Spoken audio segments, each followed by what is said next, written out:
अस्सलामुअलैकुम and welcome to AAR pharmacy lectures. Medicine में आज हमारी टॉपिक है SAR structure activity relationship drugs की। स्ट्रक्चर एक्टिविटी रिलेशनशिप किसे कहते हैं हम? अब वर्ड से ही जो इसको देखें तो स्ट्रक्चर एक्टिविटी और रिलेशनशिप मतलब ये एक रिलेशनशिप है बिटवीन स्ट्रक्चर, जो ड्रग की हमारे पास स्ट्रक्चर होती है, और उसकी बायोलॉजिकल एक्टिविटी या इफ़ेक्ट जो ड्रग दिखा रहा होता है। तो ड्रग की जो है स्ट्रक्चर की उसकी एक्टिविटी के साथ क्या रिलेशनशिप है, ये हम स्टडी करते हैं। स्ट्रक्चरल एक्टिविटी रिलेशनशिप या इसे कहते हैं हम स्ट्रक्चरल एक्टिविटी रिलेशनशिप। ये वर्ड जो है मिस्टर क्रम ब्राउन और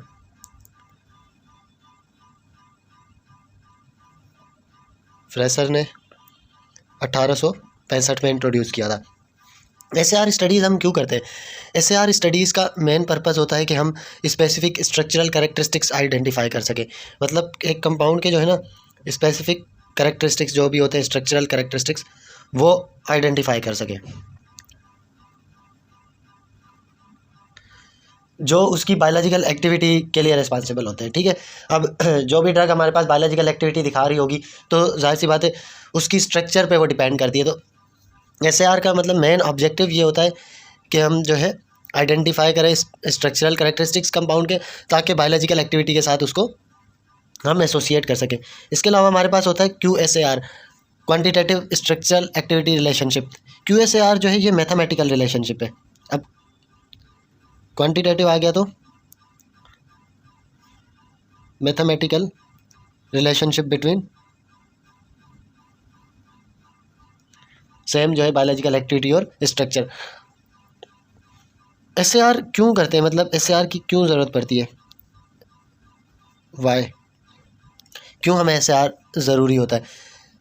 पहली बात, SAR हम करते हैं जो भी लीड कंपाउंड होता है, लीड मालिक्यूल आइडेंटिफाई करते हैं, उसके हम सीरीज़ ऑफ एनालॉग्स बनाते हैं। उसी में जो है मिथाइलेशन कर दी, उसी में OH ग्रुप अटैच कर दिया, उसी में इथाइलेशन कर दी।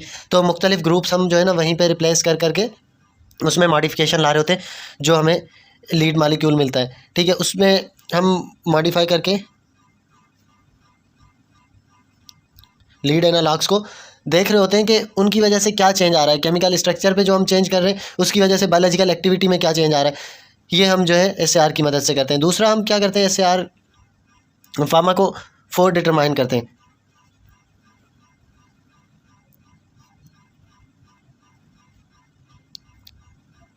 मेन जो पार्ट रिसेप्टर से बाइंड होगा या जो एक्टिविटी रिस्पॉन्सिबल होगा फार्माकोफोर को, उसको हम आइडेंटिफाई करते हैं। आइडेंटिफाई करने के बाद उसमें मॉडिफिकेशन वगैरह कर सकते हैं अगर हमें साइड इफ़ेक्ट्स रिड्यूस करने हो, एडवर्स इफ़ेक्ट्स रिड्यूस करने हो किसी भी कंपाउंड के।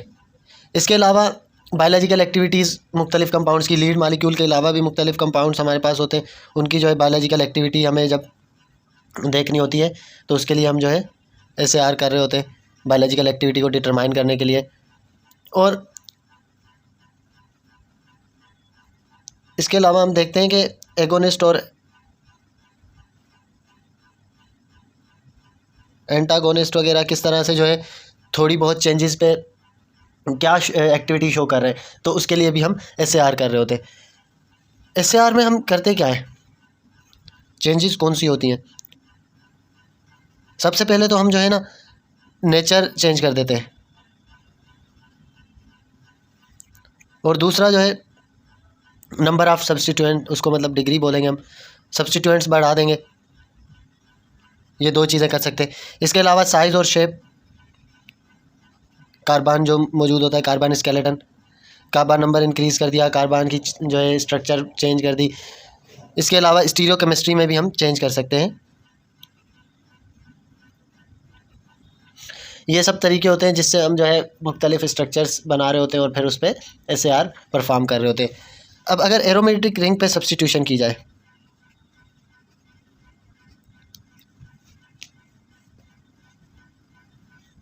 फॉर एग्जांपल ये हमारे पास नॉरएपिनेफ्रिन या नॉरएड्रेनालिन की स्ट्रक्चर है। नॉरएड्रेनालिन की स्ट्रक्चर के लिए सिंपली बेंजीन रिंग बनाए। बेंजीन रिंग बनाने के बाद उसमें जो है दो कार्बन अटैच करें, 1 2। दो कार्बन अटैच करने के बाद फर्स्ट वाले पे OH लगाए, सेकंड पे NH2 अमाइनो ग्रुप लगाए। अब जो हमने ग्रुप अटैच किया है वहाँ से थर्ड और फोर्थ पोजीशन पे OH ग्रुप्स लगा दे, तो ये हमारे पास आ जाएगा नॉरएपिनेफ्रिन। अब नॉरएपिनेफ्रिन से हमें फिनाइल एफ्रीन बनाना हो, ठीक है, सेम बेंजीन स्ट्रक्चर बनाएंगे। उसके बाद 2 कार्बन, सेम OH। अब जो यहाँ पे NH2 था, उस NH2 को हम NH से रिप्लेस कर देंगे, एक हाइड्रोजन हो जाएगा रिमूव और उसकी जगह आ जाएगा मिथाइल ग्रुप। और यहाँ पे थर्ड और फोर्थ पे जो OH था सिर्फ अब थर्ड पे रह जाएगा, फोर्थ पे नहीं आएगा, तो ये बन जाएगा फिनाइल एफ्रीन। इसके अलावा एम्फीटामीन अगर हमें बनाना है, एम्फीटामीन के लिए सेम बेंजीन रिंग के ऊपर 2 कार्बन के बाद NH2 जो हमने लगाया था वो। अब यहाँ पे कोई भी इसमें जो है एम्फीटामीन में OH ग्रुप्स नहीं है, सिर्फ जो ये फर्स्ट वाला कार्बन है अमाइनो के बाद, इस पर हम मिथाइल ग्रुप एक और ऐड कर देंगे, तो ये बन जाएगा एम्फीटामीन। अब अगर हम इनकी पोटेंसी की बात करें तो सबसे ज़्यादा पोटेंट नॉरएपिनेफ्रिन है, उससे कम फिनाइल एफ्रीन है और उससे कम जो है एम्फीटामीन है। तो जैसे जैसे OH ग्रुप्स की रिमूवल हुई है एरोमेटिक रिंग से, अब इसमें 2 OH ग्रुप है, तो ये ज़्यादा पोटेंट है। इसमें 1 OH ग्रुप है तो पोटेंसी डिक्रीज़ हो गई, इसमें कोई भी OH ग्रुप नहीं है तो और ज़्यादा पोटेंसी डिक्रीज़ हो गई। तो जैसे जैसे OH ग्रुप्स रिमूव किए हमने एरोमेटिक रिंग से, वैसे वैसे हमारे पास ड्रग की पोटेंसी डिक्रीज़ हो गई। इसके अलावा अगर हम सब्स्टिट्यूशन करें, सब्स्टिट्यूशन किस तरह से, अल्फ़ा या बीटा कार्बन पे जो सब्स्टिट्यूशंस होती हैं,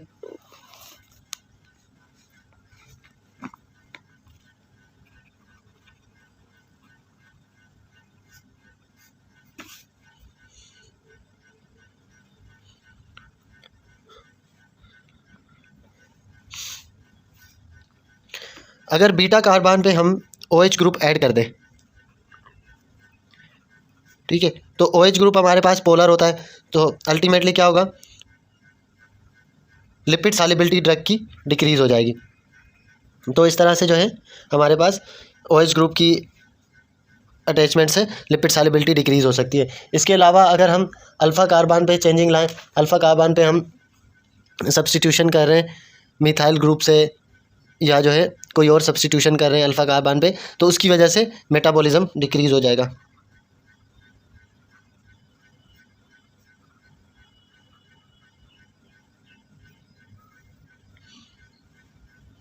इसमें क्या होगा कि डिक्रीज़ मेटाबॉलिज्म, जब मेटाबॉलिज्म ड्रग का डिक्रीज़ होगा मतलब वो बॉडी से निकलेगी कम, तो ड्यूरेशन ऑफ एक्शन इंक्रीज हो जाएगा। अब अगर हम समरी ऑफ चेंजेस देखेंगे SAR की स्टडीज़ की बेसिस पे कि कौन सी चेंज क्या जो है ड्रग में इफ़ेक्ट ला सकती है। सबसे पहले अगर हम OH ग्रुप की जगह रिप्लेस करें मिथाइल, ठीक है, OH की जगह सब्स्टिट्यूट हमने क्या किया, मिथाइल ग्रुप, तो हो सकता है कि इसकी जो है एक्टिविटी इंक्रीज़ हो जाए। एक्टिविटी कैसे इंक्रीज़ हो सकती है, मिथाइल जाके लाइपोफिलिसिटी इंक्रीज़ कर दे, लाइपोफिलिसिटी इंक्रीज़ होगी तो हो सकता है कि उसका इफ़ेक्ट या जो है उसकी एक्टिविटी बढ़ जाए। इसके अलावा दूसरी पॉसिबिलिटी हो सकती है कि हाइड्रोफिलिसिटी इंक्रीज़ हो जाए। अगर हाइड्रोफिलिसिटी इंक्रीज़ हो तो क्या होगा, फिर ड्रग की एक्टिविटी डिक्रीज़ हो जाएगी, क्योंकि हाइड्रोफिलिक ड्रग हो जाएगी तो वो मेम्ब्रेन को क्रॉस नहीं कर पाएगी, एक्टिविटी कैसे शो करेगी, ठीक है। तो इसीलिए में भी पॉजिटिव इफेक्ट भी आ सकता है या नेगेटिव इफेक्ट भी आ सकता है। पॉजिटिव इफेक्ट कैसे कि लाइपोफिलिसिटी इंक्रीज़ हुई तो इजीली वो जो है बायोलॉजिकल मेम्ब्रेन से क्रॉस करेगी और वहाँ पे बाइंड होके अपना जो है ज़्यादा इफेक्ट दिखा पाएगी। और अगर हाइड्रोफिलिसिटी हो रही है इंक्रीज़, नेगेटिव इफेक्ट कैसे आएगा कि वो जो है डिक्रीज़ एब्जॉर्प्शन हो जाएगी उसकी। दूसरा ये हो सकता है कि हाइड्रोजन बॉन्डिंग अब कम हो जाएगी। हाइड्रोजन बॉन्डिंग अगर कम हो तो बाइंडिंग साइड के साथ अटैचमेंट भी कम होगी। अटैचमेंट जब कम होगी तो वो वहाँ पे जो है एक्टिविटी शो नहीं कर पाएगी।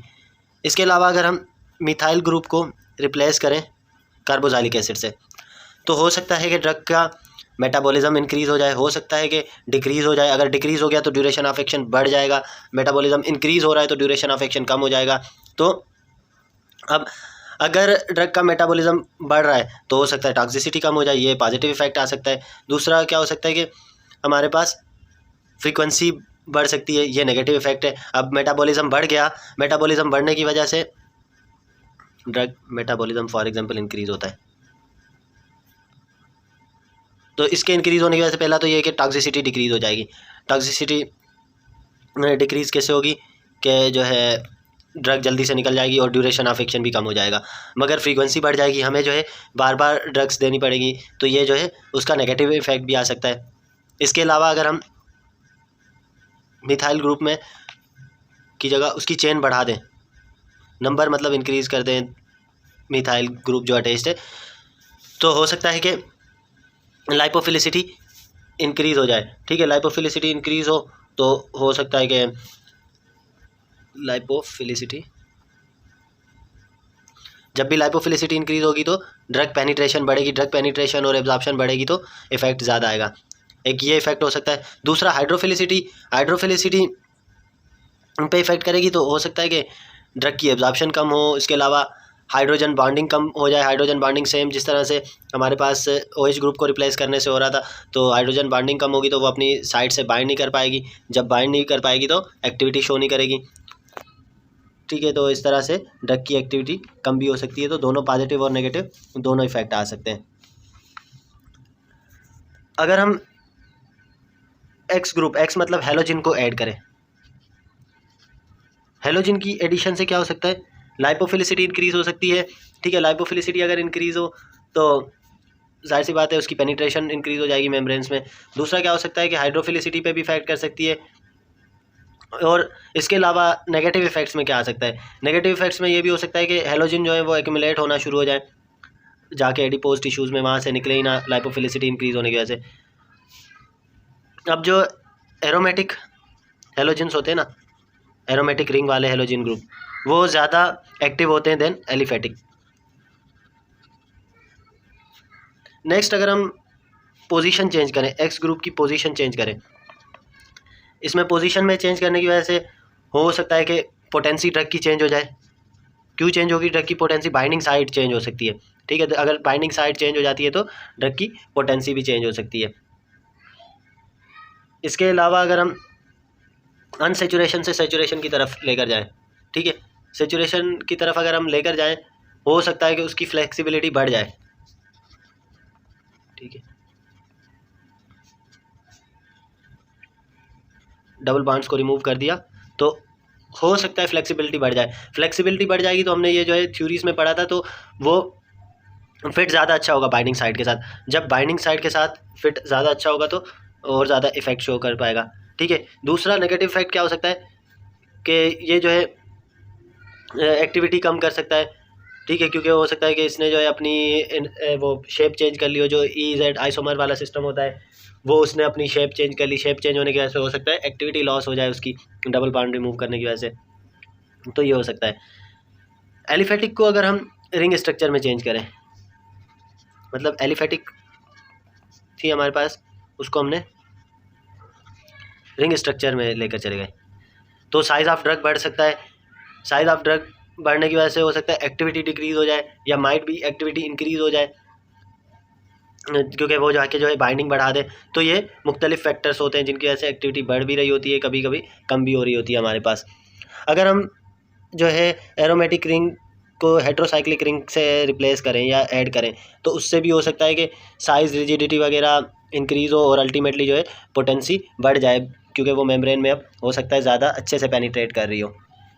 इसके अलावा अगर हम बल्की ग्रुप्स को ही अटैच करें, बल्की ग्रुप्स लार्ज मालिक्यूल अटैच करें, तो हो सकता है उसकी स्टेबिलिटी बढ़ जाए, इंक्रीज बल्की ग्रुप्स।